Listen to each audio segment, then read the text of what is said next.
Aurobindo pharma Polepally ఎస్ఎస్ఎడ్లో ఉన్నది. అక్కడ వాళ్ళు పొల్యూటెడ్ నీళ్ళు వదులుతున్నారు. ఆ నీళ్లు వదలొద్దు, వదిలితే ఫ్యాక్టరీని కాలబెడతా అని చెప్పి కూడా ఒక స్టేట్మెంట్ ఇవ్వడం జరిగింది. దాని తర్వాత అసెంబ్లీలో కూడా మాట్లాడినాను, పొల్యూషన్ బోర్డు యాక్షన్ తీసుకోవాలని. కానీ ఇప్పటివరకు ఏం యాక్షన్ తీసుకోలేదు. ఏమో పొల్యూషన్ బోర్డు వాళ్ళిద్దరు ఒకటైనారో, రైతుల గురించి పట్టించుకోరో అర్థమవుతలేదు.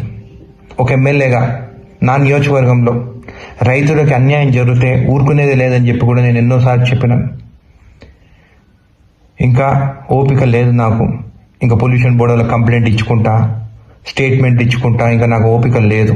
ఒక్కరోజు టైం ఇస్తున్నా పొల్యూషన్ బోర్డులకి. ఇప్పుడు వీడియోలు కూడా మీకు పంపిస్తాను, నీళ్ళు ఎట్లా వదులుతున్నారో.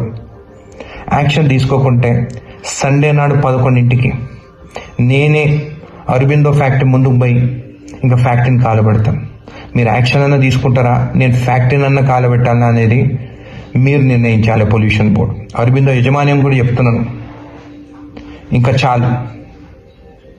1000 కోట్లు సంపాదిస్తున్నారు, లక్షల కోట్లు సంపాదిస్తున్నారు. రైతుల పొలాలు మీ వల్ల అసలు పంట నష్టం జరుగుతుంది. అక్కడ ముద్రెడ్డిపల్లి చెరువులో చేపలు కూడా చచ్చిపోతున్నాయి. ఎన్నిసార్లు చెప్పినా కానీ మీరు పట్టించుకుంటలేరు. మీ డెడ్ లైన్ సండే 11 o'clock. నేను వస్తున్నాను మీ ఫ్యాక్టరీ ముందుకి.